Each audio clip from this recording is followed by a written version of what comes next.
కోసం పోరాడిన స్వాతంత్ర్య సమరయోధులకు, సైనికులకు ఘన నివాళులు. మరిన్ని అప్డేట్స్ కోసం మా ఛానల్ని లైక్ చేయండి, షేర్ చేయండి మరియు సబ్స్క్రైబ్ చేసుకోండి. ఈ ఎక్స్ప్లెయినర్కు స్వాగతం. భారత ఉపఖండ చరిత్రను ఒక్కసారి వెనక్కి తిరిగి చూస్తే అత్యంత నాటకీయమైన, ఆశ్చర్యకరమైన ఘట్టాలలో ఢిల్లీ సుల్తానేట్ స్థాపన ఖచ్చితంగా ముందు వరుసలో ఉంటుంది. అసలు ఈ సామ్రాజ్య పునాదులు ఎంత అనూహ్యంగా పడ్డాయో దాని మొదటి పాలకుడి జీవితం ద్వారా మనం ఈరోజు వివరంగా తెలుసుకుందాం. చరిత్రలో మనల్ని కట్టిపడేసే అంశం ఒకటుంది.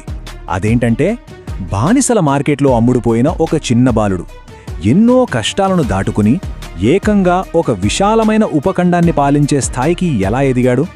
వినడానికే చాలా ఆశ్చర్యంగా ఉంది కదూ. అసలు ఈ అసాధారణ ప్రయాణం ఎక్కడా, ఎలా మొదలైందో ఇప్పుడు చూద్దాం. విభాగం 1.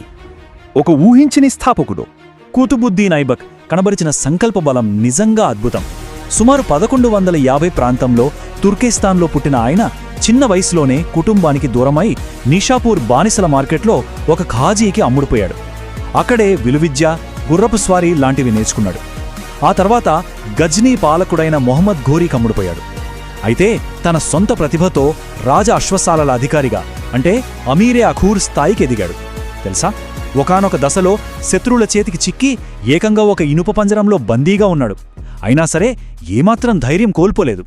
ఆ తర్వాత ఘురిడ్ సైన్యం రక్షించినప్పుడు ఆయన దీనస్థితిని చూసి మొహమ్మద్ ఘోరీ చలించిపోయాడు. అప్పటి నుండి ఐబక్కు అత్యంత ప్రాధాన్యత ఇవ్వడం మొదలుపెట్టాడు. ఇదే ఆయన జీవితాన్ని పూర్తిగా మార్చేసింది. విభాగం 2. ఘురిడ్ సామ్రాజ్య సైన్యాధిపతిగా ఐబక్ ప్రస్థానం. 1192లో జరిగిన రెండో తరైన్ యుద్ధం తర్వాత మొహమ్మద్ ఘోరీ ఒక కీలక నిర్ణయం తీసుకున్నాడు. భారతీయ భూభాగాల బాధ్యతను ఐబక్కు అప్పగించాడు. ఇక అక్కడి నుండి ఐబక్ వెనక్కి తిరిగి చూసుకోలేదు. కుహ్రాం, సమానా, ఢిల్లీ, మీరట్ ఇలా మొదలుపెట్టి రణతాంబోర్, కాలింజర్ లాంటి బలమైన కోటలను చాలా వేగంగా తన ఆధీనంలోకి తీసుకున్నాడు. అంటే 1206 నాటికి ఘురిడ్ సామ్రాజ్యాన్ని ఎంత వేగంగా విస్తరించాడంటే అది నిజంగా ఒక వ్యూహాత్మక అద్భుతం. ఈ విజయాలే భవిష్యత్తులో ఢిల్లీ సుల్తానేట్కు చాలా బలమైన పునాదులు వేశాయి. ఆయన ప్రాంతీయ శక్తులను ఎంత పద్ధతిగా కూల్చివేశాడో ఇక్కడ మనకు స్పష్టంగా అర్థమవుతుంది.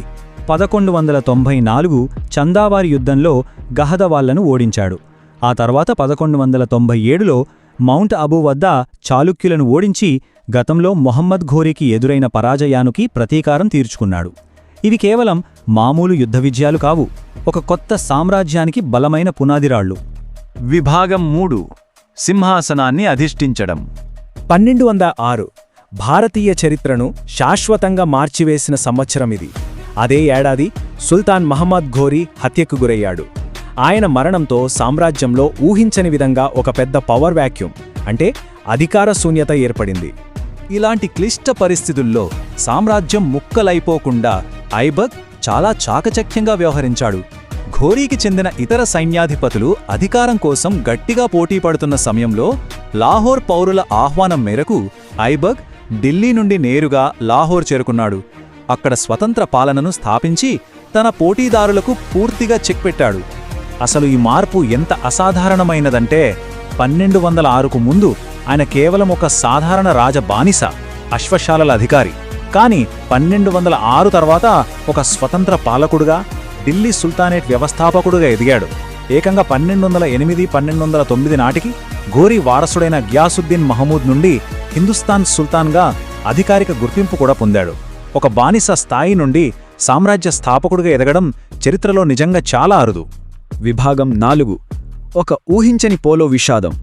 ఇదొక విచిత్రమైన చారిత్రక మలుపు. ఎన్నో భయంకరమైన యుద్ధాలను, శత్రుదాడులను తట్టుకున్న ఐబాక్ యుద్ధభూమిలో కాకుండా 1210లో ఒక సాధారణ క్రీడా ప్రమాదంలో కన్నుమూశాడు. లాహోర్లో గుర్రంపై ఆడే చౌగాన్, అంటే దాదాపు ఇప్పటి పోలో లాంటి ఆట ఆడుతూ కింద పడిపోయాడు. దురదృష్టవశాత్తు తన సొంత గుర్రపు జీను శరీరంలోకి బలంగా గుచ్చుకోవడం వల్ల అక్కడికక్కడే ప్రాణాలు వదిలాడు. అలా ఒక గొప్ప సామ్రాజ్య పాలకుడి 4 సంవత్సరాల స్వల్ప పాలన అర్ధాంతరంగా ముగిసిపోయింది. విభాగం 5. సుల్తానేట్ వారసత్వం. ఐబక్ వ్యక్తిత్వంలో ఒక ఆసక్తికరమైన కోణముంది. ఒకవైపు శత్రువుల పట్ల ఏమాత్రం కనికరం లేని క్రూరమైన విజేతగా చరిత్రలో నిలిచిపోయిన ఆయన మరోవైపు తన ప్రజలకు చేసిన అపారమైన దానధర్మాలకు గాను లక్ష్ అంటే లక్షలు దానం చేసేవాడు అనే బిరుదును కూడా పొందాడు. ఆయన దాతృత్వం ఏ స్థాయిలో ఉండేదంటే ఆయన సైనికులు రైతుల నుండి బలవంతంగా కనీసం ఒక గడ్డిపోచను కూడా తీసుకునే సాహసం చేసేవారు కాదట. ఆయన వదిలివెళ్లిన వారసత్వం మన వాస్తుశిల్పంలో నేటికీ సజీవంగానే ఉంది. ఢిల్లీలోని ప్రసిద్ధ కుతుబ్ మినార్, అజ్మీర్లోని మసీదుల నిర్మాణాలు ఆయన హయాంలోనే మొదలయ్యాయి. కాని అదే సమయంలో ఒక కఠోర వాస్తవాన్ని కూడా మనం ఒప్పుకుని తీరాలి. ఆయన దండయాత్రల వల్ల కాలింజర్ లాంటి ప్రాంతాల్లో వేలాది మంది బానిసలుగా మారారు. ఈ సంఖ్యలలో కాస్త అతిశయోక్తి ఉండొచ్చని చరిత్రకారులు అంటున్నప్పటికీ భవిష్యత్తులో ఇల్తుత్మిష్ సామ్రాజ్యాన్ని మరింత పటిష్టం చేయడానికి అవసరమైన బలమైన సైనిక ఆర్థిక పునాదులను ఐబక్ వేశాడనేది కాదనలేని నగ్న సత్యం. ఇక్కడ ఒక ముఖ్యమైన విషయం, చరిత్రలో చాలామంది దీన్ని బానిస వంశం లేదా మామ్లూక్ డైనస్టీ అని పిలుస్తుంటారు. కానీ ఇదొక చారిత్రక అపోహ మాత్రమే. ఎందుకంటే ఈ పాలకులందరూ సింహాసనాన్ని అధిష్ఠించే సమయానికే బానిసత్వం నుండి పూర్తిగా విముక్తులయ్యారు. అధికారికంగా వారప్పటికే స్వేచ్ఛాయుతమైన పౌరులు.